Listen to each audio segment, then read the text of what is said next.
Apa perbedaan Nabi Muhammad dengan profesor dan doktor? Profesor dan doktor mendapatkan ilmu pengetahuan dari hasil belajar bertahun-tahun. Nabi Muhammad itu tidak perlu belajar karena dia diberitahukan oleh Tuhan yang Maha Kuasa, pemilik alam semesta ini. Makanya mustahil Nabi Muhammad itu adalah orang biasa. Pastilah dia adalah orang yang benar. Apa yang dimaksud dengan orang benar? Orang yang tidak berdusta. Karena Nabi Muhammad ketika bicara itu benar, terbukti kebenarannya. Contoh, kata Nabi Muhammad, taruhlah kalau kalian Kristen mengatakan bahwa Al-Quran itu ciptaan dan karangan Nabi Muhammad. Mari kita bahas. Apa kata Nabi Muhammad? Ubun-ubun itu penipu. Ini perkataan yang datang dari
Assalamualaikum warahmatullahi wabarakatuh. Bertemu lagi dengan channel Kristologi Muslim, channel yang akan memperlihatkan diskusi dan debat lintas agama. Pada kesempatan hari ini, semoga kita semua dalam keadaan sehat walafiat, selalu diberikan kesehatan, dan segala macam urusan dilapangkan, dipermudahkan, dan dilancarkan seperti apa yang diharapkan, dan juga diberikan segala kecukupan ekonomi, rezeki yang melimpah yang tidak pernah habisnya dari Allah Subhanahu wa Ta'ala. Di video kali ini masih seperti biasa, saya akan memperlihatkan diskusi dan debat lintas agama di mana nantinya apologet Islam dan oknum Kristen akan saling bertanya dan menjelaskan agama masing-masing. Yang mana kita akan bisa menilai mana agama yang benar-benar bisa diterima dan dipahami secara akal pikiran manusia yang berakal. Di video ini juga kita akan melihat diskusi dan debat Unirifa dan apologet Islam lain dengan beberapa oknum Kristen yang mana kita bisa mendapatkan ilmu dan pengetahuan tentang ajaran Islam dan ajaran Kristen. Dan bagaimana berjalannya diskusi ini, apakah akan berjalan tenang dan santun atau malah sebaliknya memanas, di mana biasanya oknum Kristen jika tidak sanggup menjawab pertanyaan dan juga tidak terima ajaran dan isi kitabnya dibahas, mereka akan emosi dan marah, bahkan sampai menghujat pribadi atau ajaran. Nah, daripada penasaran dengan diskusi dan debat ini, mari kita simak saja videonya sekarang. Halo Mahpus. Halo Mahpus Budi.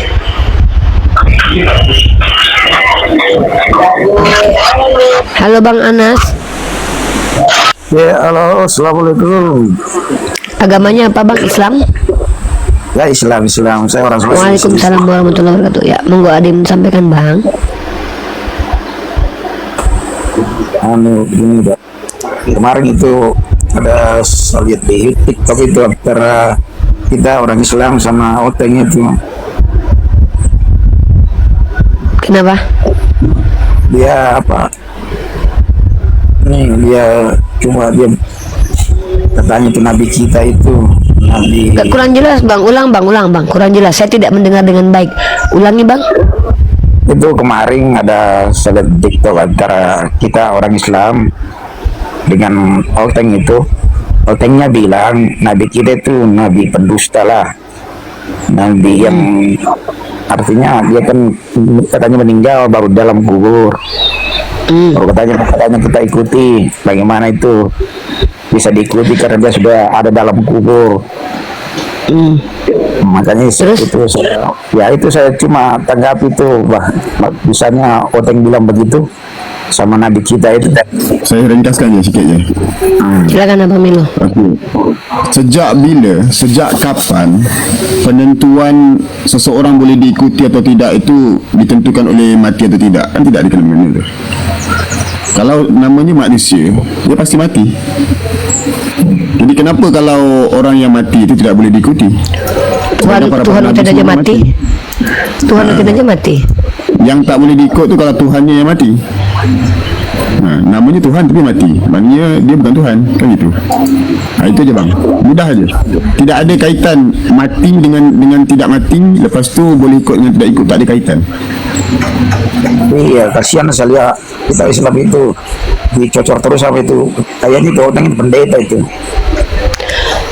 Abang ini mau mendengarkan penjelasan dari tuduhannya atau mau mencurhatkan orang yang naik ke tempat Kristen yang tidak mengikuti Al-Quran? Dalam Al-Quran, barang siapa yang mendengarkan ayat-ayat Allah diperolok-olok, kata Al-Quran apa? Tinggalkan. Lalu abang kasihan dengan orang Islam yang tidak mau baca Al-Quran sehingga tidak tahu kalau kita disuruh untuk tidak masuk ke room Kristen. Dalam Al-Quran jelas, kalau kalian mendengarkan ayat Allah diolok-olok, maka kalian tinggalkan itu. Jangan bicara dengan mereka sampai mereka berhenti dari topik itu. Nah, lalu abang kasihan dengan mereka. Ketika Anda masuk ke kandang salah, tidak membawa senjata, lalu Anda dicakar, itu gak perlu dikasihani, itu orang bodoh, jahil. Iya. Nah, jawaban dari fitnah itu sudah dijelaskan sama Bang Milo, bahwa yang namanya parameter harus diikuti bukan karena dia meninggal atau tidak, karena yang namanya manusia pasti meninggal. Tuhannya orang Kristen aja meninggal kok. Lalu apa masalah kalau mereka mengatakan kalian mengikuti orang mati? Kita bukan mengikuti orang mati, kita mengikuti orang yang pernah hidup, yang sudah wafat, yang adalah seorang nabi. Apa masalah dengan itu? Toh Paulus diikuti mereka juga, masih mati sampai detik ini. Bahkan mereka mengklaim bahwa Tuhan mereka hidup dan mati, bahkan itu pun tidak mereka ikuti. Mereka itu mengaku pengikut Yesus yang pernah mati dan bangkit. Itu bohong. Tidak ada satupun perkataan Yesus yang mereka ikuti. Mereka justru mengikuti orang mati bernama Paulus. Lalu apa masalah? Begitu. Ya. Iya Mbak. Oke, udah ya. Mudah-mudahan paham Belum ya. Mbak, karena Boleh. karena waktu Siap. menit kan udah masuk zuhur di Oke, daerah silakan. Makassar. Oke, assalamualaikum warahmatullahi wabarakatuh. Oke, Kusnario, Pak Kusnario. Bunda Uni sehat selalu. Ya, Pak. Pak Duren agamanya apa, Pak? Alhamdulillah aku Islam, nama aku Nasrullah. Aku mau tanya sebentar Bunda Umi. Sebenarnya orang Islam bertanya sama saya 200.000 bayar, tapi ya udahlah, udah terlanjur naik. Silakan. Ya sebentar. Ini masalah ini anak janda kan ya Bunda. Anak janda itu gimana kalau misalkan dia bisakah masuk surga, terus bisakah menolong orang tuanya? Udah itu aja. Saya nggak tahu ada istilah anak jadah, Pak. Saya tidak pernah diajarkan oleh agama saya, yaitu Islam, bahwa ada anak yang namanya anak jadah. Coba anak jadah itu anak apa tuh? Anak janda kan anak yang hubungan ibaratnya kayak perselingkuhan kayak gitu loh. Di mana itu Bukan disebutkan kalau muhrimnya, mereka bukan anak suami jadah? istri. Ya, coba siapa yang mengajarkan kepada Bapak bahwa anak hasil hubungan zina itu anak jadah? Setahu saya Rasulullah berkata, fitrahnya manusia itu lahirnya aslam, fitrah, suci. Maka kalau ada anak jadah, coba tunjukin ke saya. Setahu saya yang adalah anak haram jadah itu di Bible, di mana anak hasil hubungan perjinahan Daud dan Betseba itu dibunuh Tuhan. Ya, ada dalilnya, 2 Samuel pasal 12 nomor 15. Tapi di Islam itu saya tidak kenal anak jadah. Yang saya tahu tuh anak adalah anak yatim, anak yang tidak berbapa, anak piatu, anak yang tidak beribu, anak yatim piatu, anak tak berbapa tak beribu, anak kandung, anak hasil hubungan biologis, anak angkat, anak yang diangkat, anak tiri, anak dari hasil menikahi janda atau duda yang punya anak. Terus anak apa lagi ya? Anak-anak itu aja yang saya tahu. Anak Ya, teka. saya baru tahu nih. Anak teka tuh ini dalam ini teka kita. Anak apa lagi? Anak air sungai. Anak tangga. Jadi saya tidak tahu nih Pak, anak jadah nih di mana ini. Saya tidak paham nih anak jadah nih. Maaf saya mungkin kurang pengetahuan karena karena kurang baca literasi. Mungkin Bapak bisa kasih tahu saya yang mengajarkan kepada ya, Bapak Bunda, anak ya jadah itu ini tadi siapa? yang ya Bunda, itu ya benar, itu tadi yang ibaratnya yang berhubungan intim yang bukan muhrimnya, itu aja. Terus dia apakah kelak bisa masuk surga, terus apakah dia bisa menolong orang tuanya gitu. Oke Pak, tidak ada istilah di dalam Islam itu anak jadah. Hentikan pembicaraan seperti itu, ya. Ya. Tidak ada Oke. istilah itu. Yang kedua, seseorang di Islam itu masuk surga bukan karena dia hasil perbuatan hina atau bukan, karena dia etnis ini etnis itu bukan, karena dia anak orang kaya orang miskin bukan, tapi karena iman dan takwanya Pak. Seandainya ada seseorang, dosa ibu bapaknya. nah, anak tidak menanggung dosa ibu bapaknya. Di dalam Islam yang membedakan antara anak satu dengan anak lainnya, manusia satu dengan manusia lainnya adalah iman dan takwanya. Seandainya nih Pak ya, ada babi misalkannya kawin dengan orang, keluar manusia Pak. Kalau dia beriman dan bertakwa kepada Allah, saya yakin dia masuk surga Pak. Walaupun itu adalah kawin silang antara babi dan orang. Nah, kan ini kan nggak ada. Ini saking ekstrimnya saya nih. Ya. Bahkan di dalam Islam ada anjing yang masuk surga tuh. Anjingnya para ashabul kahfi tuh. Kenapa? Anak hasil hubungan gelap. Kan bukan dia yang haram. Yang haram itu kan perbuatan ibu bapaknya. Jadi jangan sampai kita punya pikiran anak hasil hubungan gelap seorang tua, orang tua itu ditanggungkan kepada anaknya seperti Kristen. Adam yang makan pohon pengetahuan baik dan buruk, anaknya yang nanggung dosa. Kita bukan Kristen. Ya. Kita tidak boleh kita melimpahkan dosa orang lain kepada orang tersebut, orang lain tidak boleh. Itu harus Bapak pahami itu ya. Semoga Bapak tidak salah paham lagi, karena itu termasuk penistaan kepada hamba Allah yang berhak untuk mendapatkan kehidupan yang layak di muka bumi ya. Dan Terus apakah mereka bila berhak dia mendapatkan ya. Bunda nih, Yang- bila dia masuk surga, kan katanya bisa anak kan bisa membawa gitu ibunya yang di neraka, bisa mengangkat. Apakah bisa itu? Seorang anak itu selagi dia adalah anak yang berbakti, soleh, mendoakan orang tuanya, dia bisa. Kecuali orang tuanya kafir. Kecuali orang tuanya kafir ya. Ada pengecualian Pak. Allah itu tidak akan membiarkan orang kafir dan munafik keluar dari neraka jahanam. Orang kafir, munafik, musyrik itu tidak akan keluar. Orang munafik itu salah satu bagian dari orang kafir karena kufur kepada aturan Allah. Orang munafik, orang kafir, musyrik, kafir. Artinya syarat masuk surganya Islam itu haruslah tidak melakukan dosa yang boleh melakukan. Namanya manusia itu kan pendosa nih Bapak, contohnya nggak mungkin Bapak nggak pernah berbuat dosa, tapi ada perintah Bapak harus bertobat. Kalau Bapak tidak bertobat di dunia, Bapak tetap kok masuk surga asal Bapak tidak pernah menyekutukan Tuhan. Tapi karena Bapak tidak bertobat di dunia, Bapak habiskan dulu dosa Bapak di neraka. Makanya nanti jangan salahkan Allah ketika di alam kubur Bapak dihukum oleh perkara-perkara kecil. Karena perkara-perkara kecil ini Bapak tidak lunturkan di dunia. Contoh, Bapak misalnya buang air kecil tidak taharah dengan baik dan benar, maka sholatnya terputus misalnya. Itu dihukum itu. Kafaratnya terjadi jadi tempat kafarat itu ada banyak. Satu di dunia.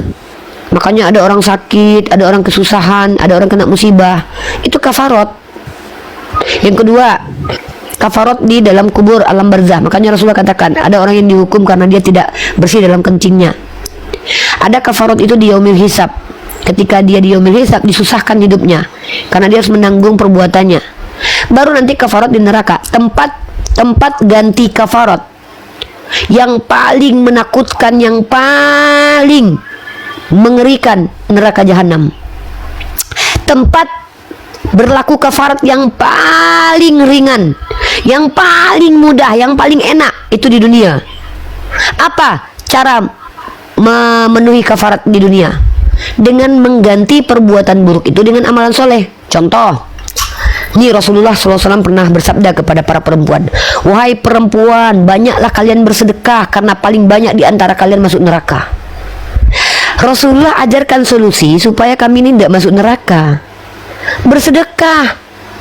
enak di dunia ini loh. Makanya mumpung waktu singkat di dunia ini, jangan buang-buang waktu. Kumpulkan amalan soleh, hindarkan berbuat maksiat. Loh, kita kan nggak bisa menghindar maksiat, betul, itu natur kita. Maka jangan berlama-lama dengan maksiat. Maka bertobatlah sungguh-sungguh, karena Allah mencintai orang yang gemar bertobat. Jadi teman-teman muslim, jangan seperti Kristen. Di dunia konon katanya bersenang-senang dan dibenarkan dalam dosa, di surga nggak dapat apa-apa. Kalau Islam itu, dunia ini tempat kita bertarung, mengumpulkan amalan soleh, menggugurkan semua dosa-dosa yang kita lakukan. Tempat terenak untuk menebus dosa.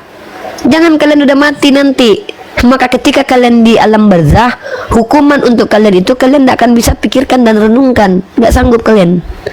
Apalagi neraka, alam barzah, alam kubur aja kita tidak sanggup mendengarkan lolongannya. Ya, begitu. Jadi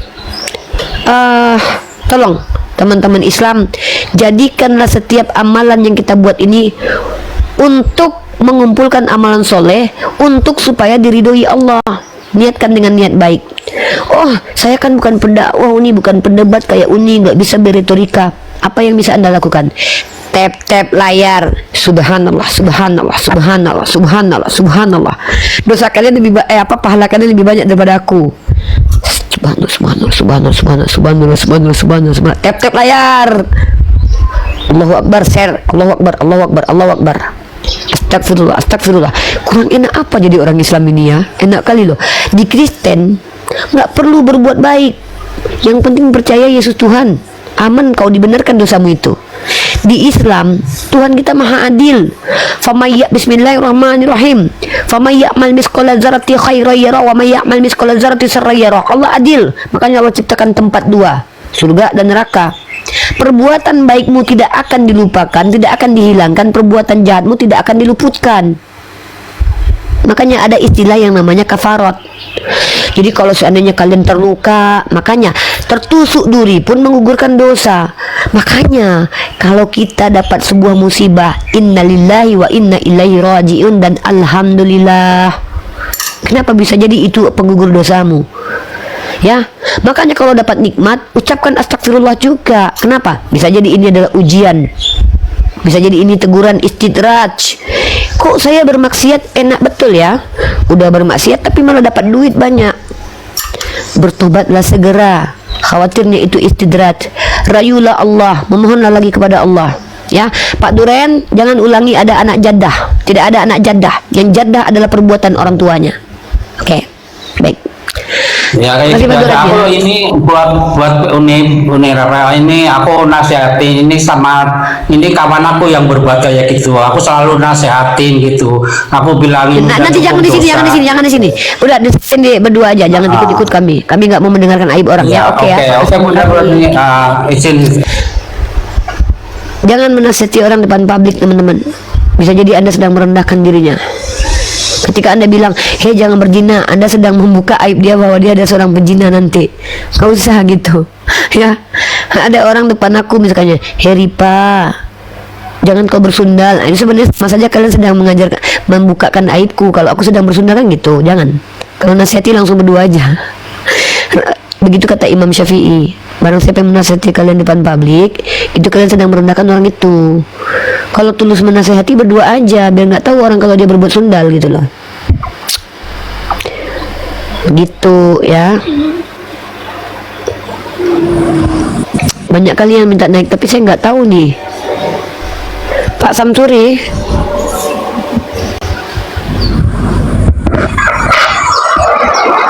Oke Pak Samsuri. Halo Pak FKS 123. Assalamualaikum Uni dari Padang. Waalaikumsalam warahmatullahi wabarakatuh. Ya Pak. Dengar aja dong. Menang aja, menang aja. Siapa? Sehat-sehat Pak FKS. Ya, kembali kita menunjukkan konsekuensi logik ya. Saya bilang begini. Konsekuensi logik itu adalah konsekuensi secara rasional pernyataan-pernyataan umat Kristen. Dalam kitabnya umat Kristen banyak sekali ayat-ayat yang mereka ambil untuk membenarkan perbuatan dosa mereka. Makanya mereka mengklaim bahwa mereka itu ahli surga karena mereka dipilih oleh Tuhan di antara orang-orang yang telah berdosa, dan mereka dibenarkan karena mereka berbuat dosa. Jadi mereka dibenarkan karena bukan karena benar, tapi karena mereka berbuat dosa. Lalu dia bilang, Assalamualaikum Uni. Waalaikumsalam. Kak, Bang Fat aja kita mute dulu. Oke, Mama Alfia. Aduh, saya turunkan dulu ya Mama Alfia ya. Kakak Baik, langsung Fat tidur, saja. ya? Iya.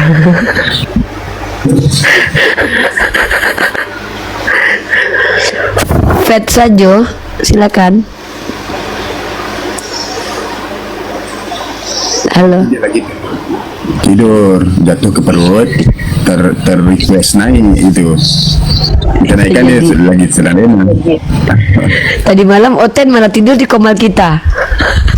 Iya itu. Benar. Ada apa? Bang Vino lagi cerita baru masuk dia udah tidur. Memang kurang asam memang. Halo Kak Fat. Oke, kita turunkan Kak Fat dulu. Halo Raven. Ya Raven, silakan. Weh, apa dah buat pala sempoi bro lah ni, weh. Nak top fight you mah. Hello, hai kak. Udah makan? Udah, agamanya Lagi, apa Raven? Ya, jadi saya masuk ya, sorry ya.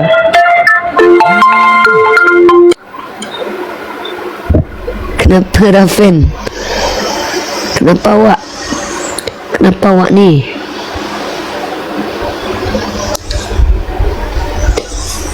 Halo, Dali.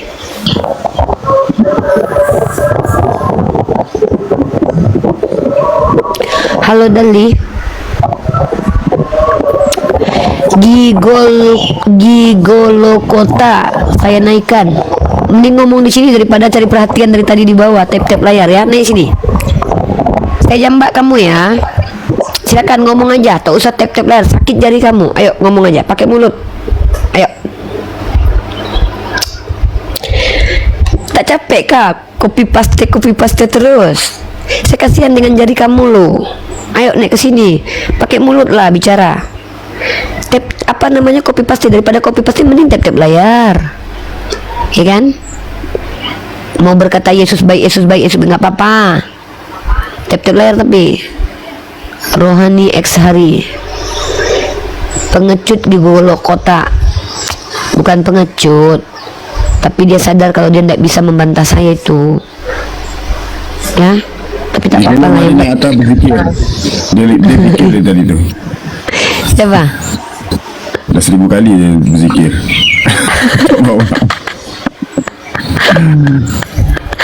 Mabuk lah kau. Naik oi. Dari tadi dia copy paste lagi. Kadang saya kasihan dengan gini. Mungkin gini Mamilo ya, kalau saya tengok psikologi orang-orang macam Gigol kota ini, nak naik tak dapat berbuat apa-apa, nak diam tak bisa terima. Apa yang bisa buat copy paste aja lah.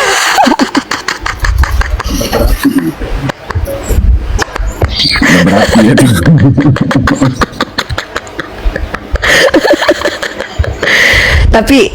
tapi gitu ya teman-teman. Coba deh kita coba nih ya kita lakukan nih. Kita kalau lihat komal Kristen terus kalian tidak bisa misalkannya menanggapi, ada kan rasa sakit hati kan, ada. Begitu juga lah yang dialami Gigol kota, tapi dia sakit hati tapi tak dapat berbuat apa-apa gitu loh, karena tidak ada kemampuan. Maka yang paling dia buat, saya pokoknya ini aja lah yang bisa aku buat, spam. Nah, tak apalah, nggak apa-apa, kami membacamu ya, kami sudah memperhatikanmu ya dek. Halo Kahar. Masuk masjid lepas sepatu, masuk gereja lepas otak. Emang kadang bahasa orang Islam ini memang luar biasa ya. Halo Pak Kahar. Halo, oke, terus. Saya dengar aja. Oke. Oh, dengan ngaji. Oke lah, siap. Makasih Pak C. Sehat-sehat. Banyak nih orang-orang Malaysia. Ini, kalau dalam bahasa Indonesia, apabila kita menyerahkan sesuatu, contoh kita ada tanah, kita serahkan kepada orang lain untuk mengusahakannya, itu kita sebut apa? Hibah. Bukan, itu hadiah terus, bukan. Kita serahkan kepada orang supaya orang itu usahakan tanah itu, tapi tanah itu masih kita punya. Kalau dalam Malaysia kita panggil pajak. Kita pajakkan kita punya mortgage. Pajak. Kalau di kampung saya itu namanya kita orang bahasanya beda-beda, Bang. Ada di kampung-kampung nih. Kalau kampung saya itu namanya gadai. Gadai. Istilah kalau nenek saya punya sawah, itu nenek saya suruh orang kerjakan sawah itu. Orang itu sawah itu tergadai, digadai ke orang. Anan boleh, Anan. Masih dia punya lagi Anan nih. Masih. Anan, naik Nan. Anan, aduh ini lupa. Lanjut bang. Jadi saya nak kata, saya melihat kebanyakan hotel-hotel ni digadai otaknya. Halo. Biar orang lain yang pikir. Tapi masih dia punya lagi. Selamat siang. Iya, tergadai itu betul. Ya Anan, sama macam gini bang. Kalau pajak pegadaian kan, makanya ada pajak gadai.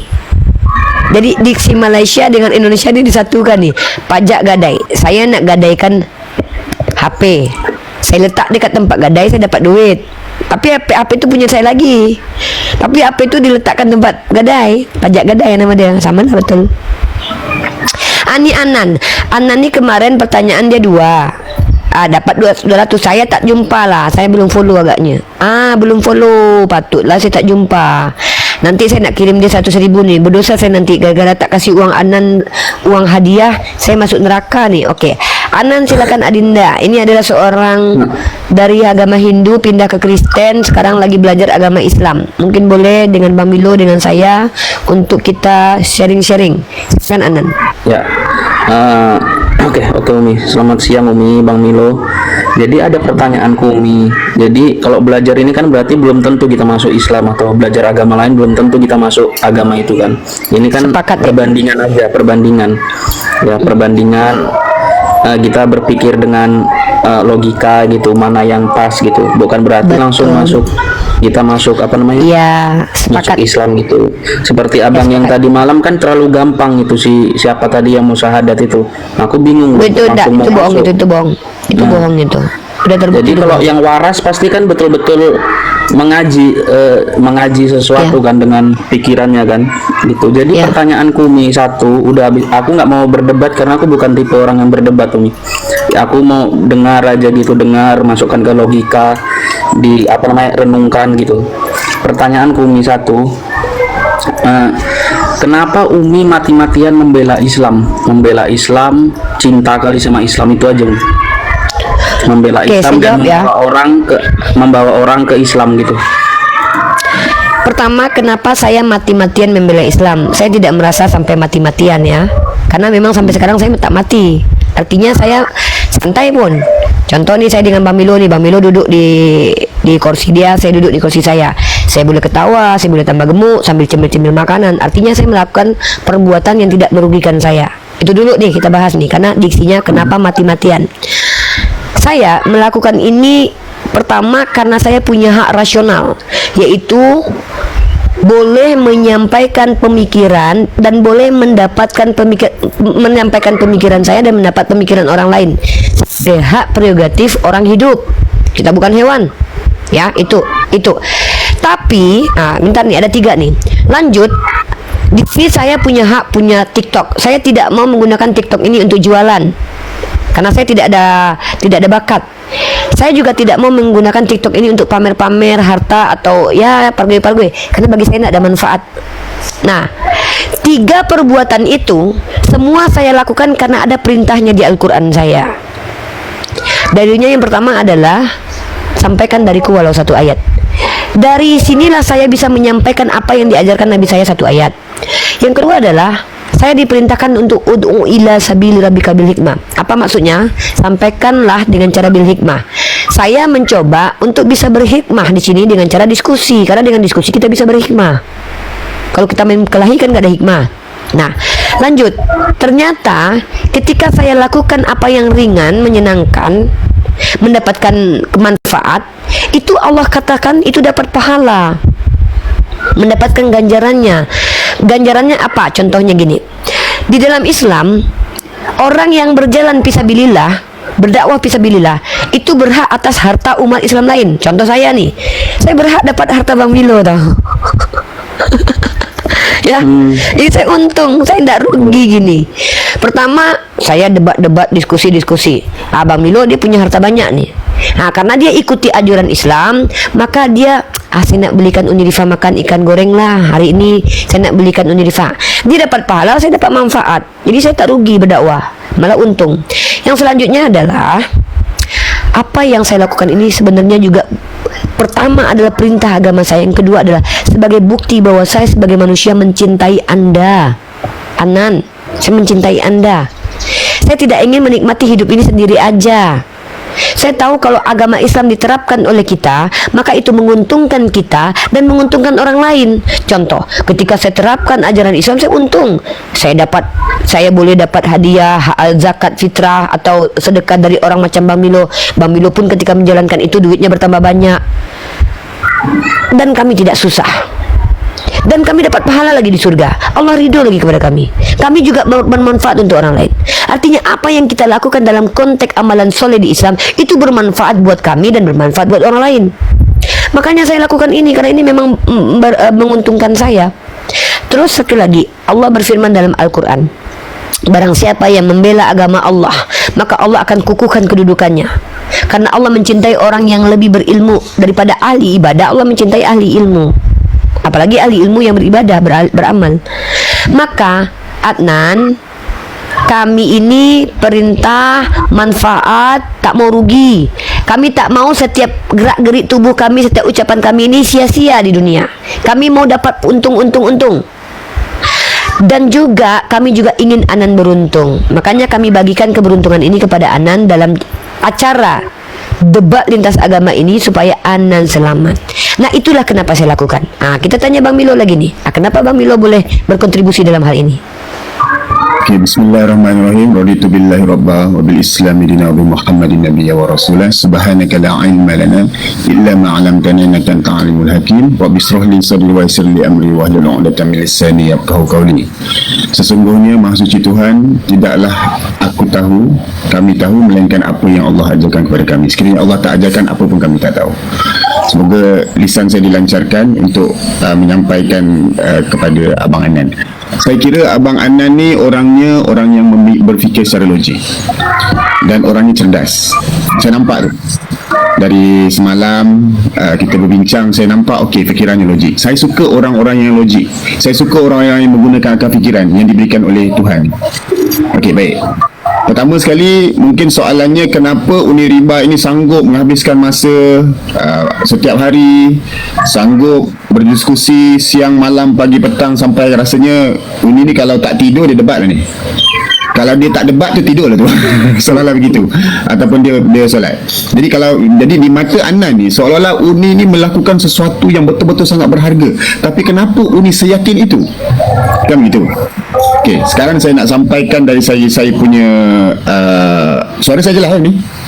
Jelas. Okey, baik. Saya nak sampaikan kenapa saya dan Uni berbuat begitu.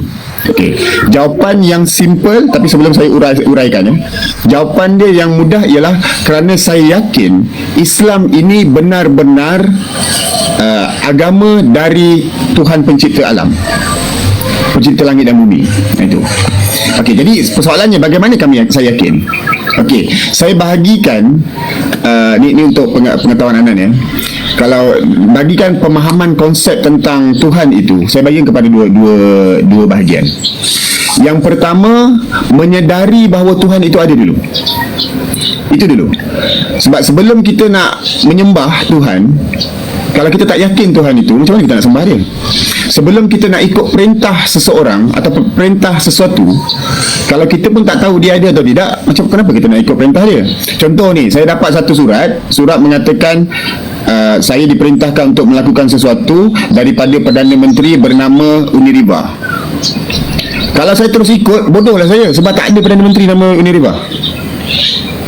Tapi saya cari tahu dulu. Oh, ada Perdana Menteri nama apa? Nama Perdana, kalau di Indonesia itu apa namanya? Jokowi. Jokowi, lepas tu Prabowo Subianto. Pak Presiden, ya, Presiden. Saya cek tahu, oh betul, ini daripada Pak Presiden. Tapi betul ke mesej ini daripada dia? Saya semak-semak, saya tanyakan orang sekelilingnya atau orang terpercaya, ataupun saya langsung dapat peluang bertanya dengan Pak Prabowo. Pak Prabowo, saya dapat mesej ni, ada satu tulisan ni, katanya ni perintah dari Pak Prabowo, betul atau tidak? Jadi Pak Prabowo kata iya. Itu kalau saya bisa langsung jumpa dia. Tapi kalau saya tak bisa langsung berjumpa dia, bagaimana? Jadi ada kaedah-kaedah lain yang untuk saya tengok, oh betul ini dari dia. Begitu. Contohnya, saya tengok maklumat di dalam itu selari tak dengan apa yang Pak Prabowo cakap. Begitu, lebih kurang begitulah, ya. Okey, jadi saya sekarang nak jadi pertama sekali tadi kita kena tahu bahawa Pak Prabowo tu wujud dulu. Ataupun kita dalam cerita ranah perbincangan tentang agama ini, Tuhan itu wujud atau tidak? Baik, saya mudahkan. Di dalam apa nama Islam itu ada satu, saya tak ingat matannya bagaimana, tak silap saya hadis Rasulullah mengatakan bahawa kenali dirimu, nescaya engkau akan mengenal Tuhan. Gitu. Jadi bila kita secara mendalam kita fikir, ini tadi proses yang pertama, ya. Yang pertama tadi yang saya kata saya bagikan kepada dua. Satu, mengenal Tuhan. Yang kedua, nak tahu ini mesejnya dari Tuhan ni atau bukan. Jadi kita kena tahu Tuhan dulu.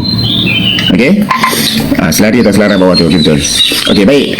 Jadi ada satu falsafah ataupun ada satu ayat yang disebut oleh alim ulama mengatakan kenali diri nescaya engkau mengenal Tuhan.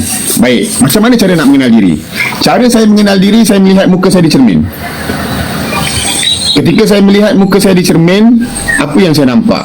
Saya nampak hidung, saya nampak mulut, saya nampak telinga, saya nampak mata. Lagi saya nampak apa?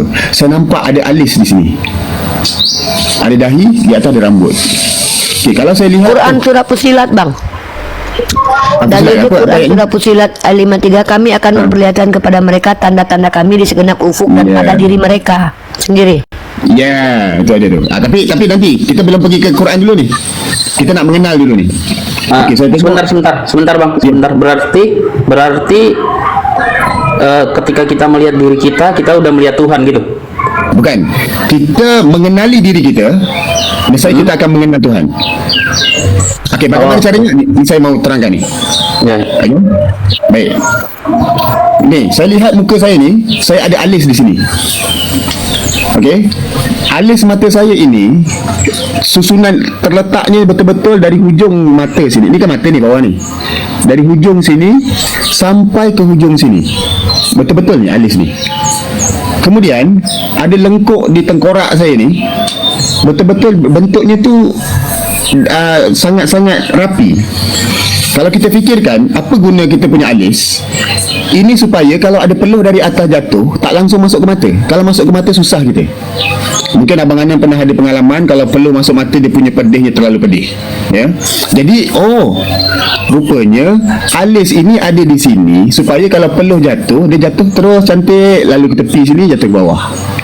Kecuali kalau peluh terlalu banyak lah, ya. Sebab peluh itu keluar dari dahi tau. Kita kalau makan pedas tu keluarnya peluh daripada atas. Okey, itu satu. Kalau kita tengok di mata kita ini, mata kita ni ada kelopak mata. Kelopak mata ni fungsinya apa? Untuk ni, mencuci mata kalau ada kekotoran. Bukan saja untuk mengelap, membersihkan, ada juga air mata untuk mencuci. Itu. Kalau kita tengok di telinga kita ini, ada kupingnya. Anda semua boleh cuba, bila kita tolak telinga begini, macam ni, buat macam saya ni, suara saya akan kedengaran lebih kuat. Kuat ni, saya cakap ni. Kalau tak saya boleh cuba, kuat. Tapi kalau dibuka gini, perlahan sikit. Artinya apa? Ini, telinga ini untuk memerangkap suara masuk ke dalam telinga. Mana ada fungsi ni, ada fungsi. Kita tengok pula di mulut kita, ada gigi. Gigi kita yang depan ini bentuknya begini. Gigi yang di dalam bentuknya begini. Tak sama tu. Jadi kalau kita fikirkan, rupanya yang depan ini untuk potong, maka bentuknya pitih gitu kan. Tapi yang belakang begini. Baik. Kalau kita lihat, saya baru cerita yang sikit. Sebenarnya ada banyak lagi. Sebab dalam ayat Al-Fusilat tadi dikatakan terdapat banyak tanda-tanda adanya Tuhan itu. termasuk dalam diri kamu sendiri. Itu dia tu ada ayat, tapi itu nanti itu kemudian. Baik. Kalau kita tengok di tangan kita ini, tangan kita ni ada siku. Ni boleh bengkok ni. Kenapa?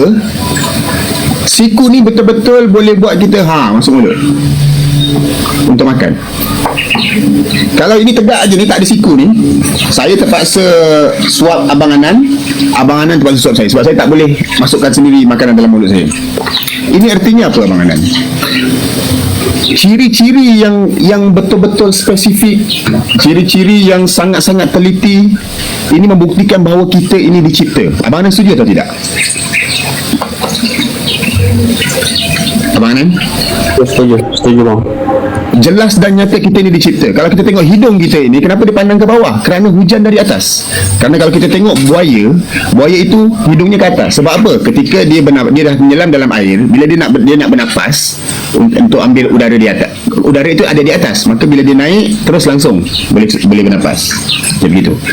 Jadi di sini saya nak menceritakan bahawa jelas dan nyata Tuhan itu ada. Itu dulu yang pertama.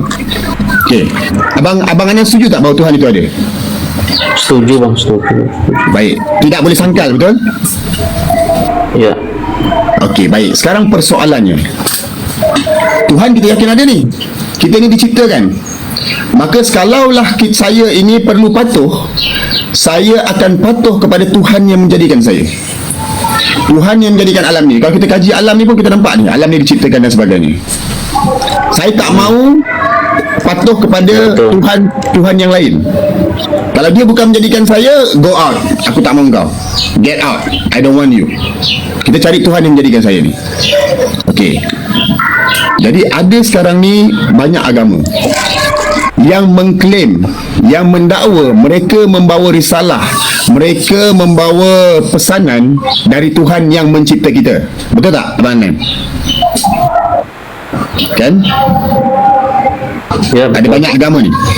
Ada namanya agama Kristian, ada agama namanya agama Buddha, ada namanya agama Islam, ada namanya agama apa lagi? Konfusius, ada agama Hindu, ada agama Sikh dan sebagainya. Okey.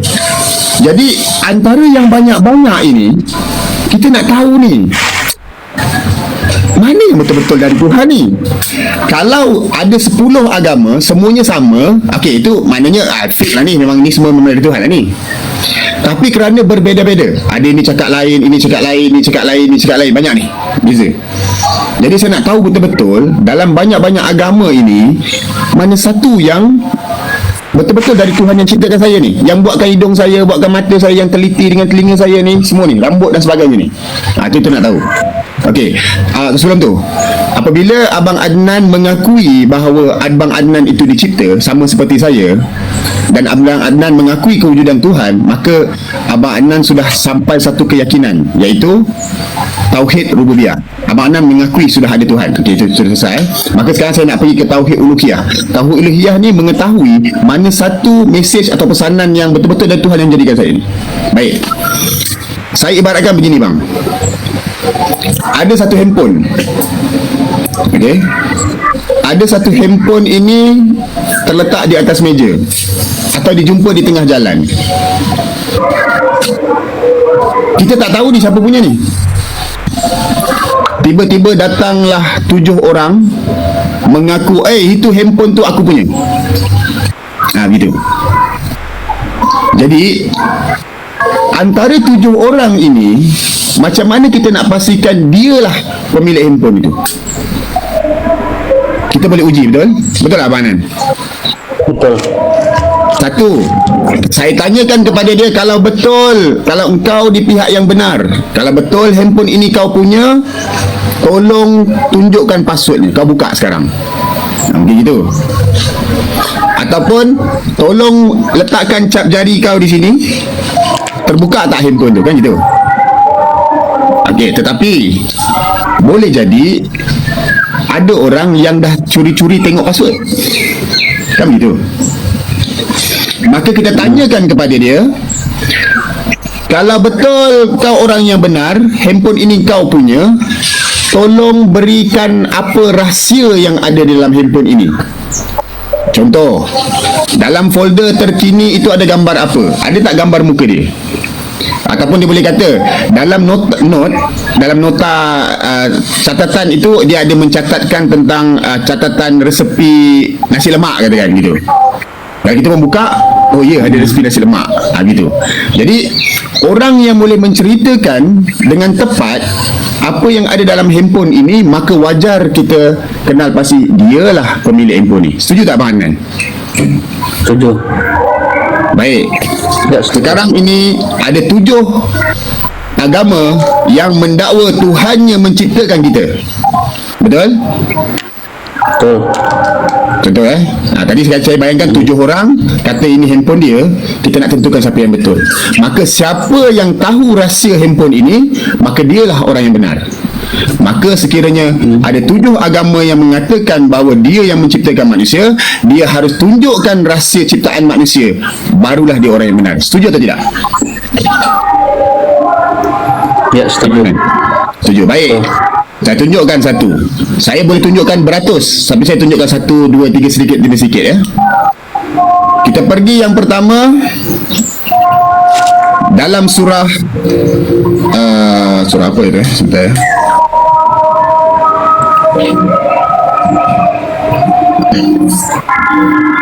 Sampai di Surah sini apa, Anan ini? paham ya. Oh, tentang ini rahim apa halakah ya. Bukan. Nasiyatin kazibatin khati'ah. Oh iya benar. Betul. Itu ini ya verbal cortex ya. Ubun-ubun Iya, ya. betul. Tani. Kita tengok kan. Yang lain diam dulu, sabar ya. Nanti kita coba Quran surah Al-Alaq ayat 15 sampai 16. Okey, Al-Alaq tu ayat ke berapa? 92. 15 ayat Quran surah 96. 96. Bismillahirrahmanirrahim. Kalla la illam yantahi lanas'an bin nasiyah nasiyatun kadhibah. 96 Quran surah 96 ayat 15 16. 15 16. Nasiyatun kadhibatan khati'ah. Sebentar ya, saya tunjukkan pelan-pelan.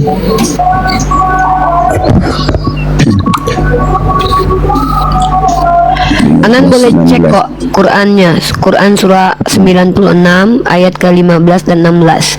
Tepat di ayat 16. Nasiyatun kadzibatun khati'ah. Artinya adalah ubun-ubun yang dusta dan durhaka. Itu pernyataan Allah ya. Ubun-ubun itu pendusta dan durhaka. Bisa dijelaskan maksudnya ubun-ubun apa ya? Ya, sabar, ubun-ubun yang sabar. Nanti Bang Milo akan jelaskan. Nasiyatin kazibatin khati'ah. Artinya apa? A lying, sinful frolic. Ubun-ubun yang menipu, ubun-ubun yang berdosa. Okey, ini ayat ni mengatakan itu ya. Baik. Jadi kalau kita fikir secara logik akal, macam tak logik ayat ni. Kenapa ubun-ubun bisa berdosa? Kenapa pula ubun-ubun bisa menipu? Okey. Baik. Ada satu peneliti tahun 2016 kalau tak silap saya. Sebentar ya. Saya search kejap. Ya, nama penelitiannya itu tentang prefrontal cortex. Iya betul. Okey. Anan boleh cek. Anan boleh cek sendiri juga. Ini tahun 2013 The Truth About Lies, the Sign of Deception. Maksudnya apa? Kebenaran tentang penipuan. Sign apa dipanggil ini sign tentang penipuan. Okey, tajuknya saya salah sikit ni. Kotor. Oh patutlah. Okey. Jadi para pengkaji itu dia meletakkan ni terminal-terminal ini untuk apa? Untuk menilai aktiviti dalam otak, di dalam kepala ketika orang melakukan sesuatu perkara. Jadi apa yang diteliti di sini, akhirnya mereka mendapati, dia menggunakan itu dipanggil fMRI. Akhirnya mereka mendapati tempat menipu. Walaupun Aldo, several brain area appear to play a role in deception. Walaupun beberapa bahagian di kepala itu nampaknya memainkan peranan di dalam penipuan, the most consistent finding, tapi penemuan yang paling konsisten adalah menerusi fMRI tadi yang apa ditampal-tampal ni tadi tu, kan? Yang ni tadi ni, okey. Yang paling konsisten menunjukkan tempat orang apabila seseorang itu disuruh menipu, maka aktiviti yang paling tinggi adalah di sini ni, prefrontal cortex. Ni kajian dia. Dan apabila dikaji lebih lanjut, prefrontal cortex ni bukan sahaja terlibat dalam penipuan, dia juga terlibat dalam pemikiran yang tinggi. Maknanya contohnya mengawal akhlak, membuat keputusan. Kebanyakan memang di prefrontal cortex. Saya tunjukkan prefrontal cortex dia mana. Prefrontal cortex function ni. Okey, lihat ni. Okey. Ni. Ini kan Ini kan leher ni. Okey, ini ada prefrontal cortex. Apa fungsi prefrontal cortex? Untuk menyelesaikan masalah. Tepat-tepat di ubun, membuat judgement, personality, mengawal emosi, dan lain-lain. Banyak ni. Kalau kita tengok dekat sini, dalam kita gunakan AI ni pun boleh. Sebentar. Ni. Prefrontal cortex atau ubun-ubun ni, bahasa Inggerisnya, bahasa medisnya prefrontal cortex, tapi dalam bahasa kita ubun-ubun lah ya, bertindak ataupun berfungsi sebagai tempat membuat keputusan, pusat pembuat keputusan, responsible for high order cognitive. Maksudnya dia bertanggungjawab untuk proses-proses pemikiran yang tinggi dan dikenali sebagai fungsi-fungsi eksekutif. Dia mengawal pemikiran, tindakan-tindakan mengikut kepada tujuan-tujuan dalaman. Membenarkan dia juga membenarkan pengawalan diri dan juga purposeful behavior, maknanya menjaga akhlak. Gitu. So, kalau kita fikir ya, apa nama, sekejap saya terbalikkan dulu ni. Cuma buat ni sebentar.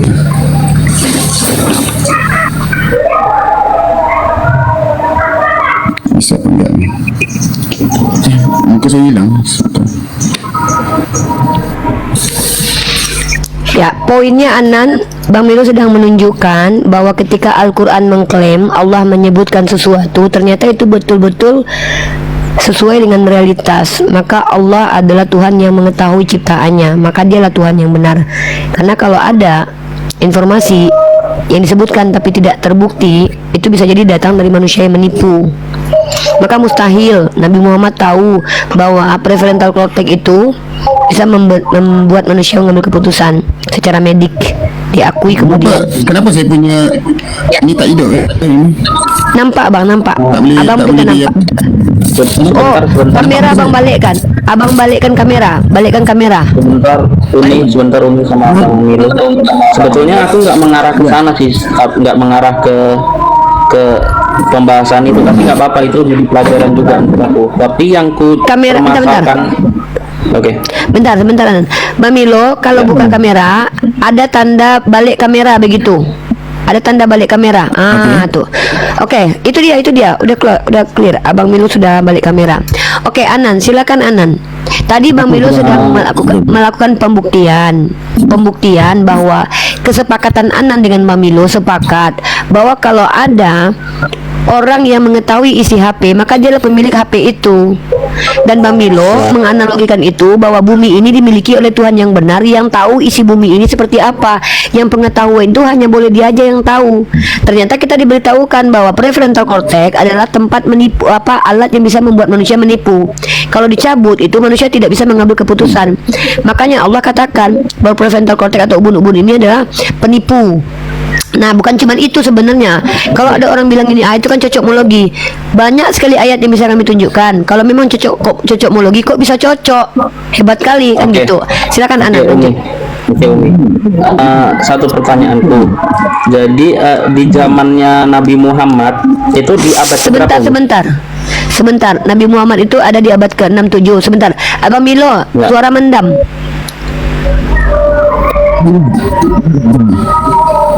Suara terpendam. Halo? Dengar? Halo? Dengar, tadi bagus pun. Kenapa pula terpendam ini? Saya turun, saya naik balik. Sebentar. Boleh. Saya turun, saya naik sebentar. Ya, tadi terpendam. Nah, Nabi Muhammad itu ada di abad ke-7. Pada abad ke-7 Oke. dan ke-6 itu belum ada ilmu pengetahuan yang bisa membuktikan prefrontal cortex itu fungsinya salah satunya mengambil keputusan. Belum ada. Saintifik belum ada lagi. Kalau ada ya Berarti silakan tunjuk. belum modern lah gitu ya. Terhadap di situ belum modern tuh Lebih katanya, ya. tepatnya bukan modern ya, belum ada ilmu pengetahuan yang membahas tentang prefrontal cortex. Kenapa?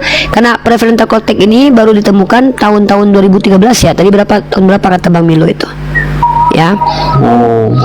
Artinya pengetahuan itu betul-betul dimulai dari Al-Quran dulu. Nah, apa perbedaan Nabi Muhammad dengan profesor dan doktor? Profesor dan doktor mendapatkan ilmu pengetahuan dari hasil belajar bertahun-tahun. Nabi Muhammad itu tidak perlu belajar karena dia diberitahukan oleh Tuhan yang Maha Kuasa, pemilik alam semesta ini. Makanya mustahil Nabi Muhammad itu adalah orang biasa. Pastilah dia adalah orang yang benar. Apa yang dimaksud dengan orang benar? Orang yang tidak berdusta. Karena Nabi Muhammad ketika bicara itu benar, terbukti kebenarannya. Contoh, kata Nabi Muhammad, taruhlah kalau kalian Kristen mengatakan bahwa Al-Quran itu ciptaan dan karangan Nabi Muhammad. Mari kita bahas. Apa kata Nabi Muhammad? Ubun-ubun itu penipu. Ini perkataan yang datang dari orang yang belum pernah melihat ubun-ubun dan meneliti. Maka perkataannya lebih dahulu, lalu kemudian dibuktikan ternyata benar. Berarti orang ini orang luar biasa. Pengetahuannya melampaui ruang dan waktu. Kemudian teori heliosentris, bahwa matahari itu mengitari, bumi juga mengitari. Kok bisa terbukti itu betul? Padahal pada waktu itu belum ada teori-teori seperti itu. Nah, inilah kenapa dikatakan Bang Milo mengajak Anda berpikir bahwa kalau Anda percaya ada Tuhan, buktikan Tuhan itu mana yang benar. Bang Milo telah membuktikan bahwa Tuhannya benar dengan cara apa? Dia buktikan dengan membawa rasionalitas Anda bahwa kalau dia adalah Tuhan yang benar, tentu dia tahu isi ciptaannya sendiri. Mustahil Tuhan menciptakan sesuatu dan dia tidak tahu tentang bagaimana ciptaannya itu. Itu yang coba dijelaskan oleh Bang Milo supaya Anda memilih agama itu bukan karena doktrin, tapi karena rasional Anda bekerja dan berfungsi. Seperti itu, Adinda. Saya akhiri diskusi dan debat para pelogit Islam yang telah memberikan kita ilmu dan pengetahuan tentang ajaran Islam dan ajaran Kristen. Semoga ilmu yang kita dapat dari diskusi dan debat ini dapat membentengi kita dari permutatan, yang mana pada saat sekarang banyaknya misionaris mencari muslim yang awam untuk dimurtadkan. Saya akhiri video ini. Terima kasih kepada saudara-saudari muslim semua yang telah mengikuti diskusi ini sampai habis. Sampai ketemu lagi dan nantikan video-video diskusi dan debat apologet Islam selanjutnya. Assalamualaikum warahmatullahi wabarakatuh.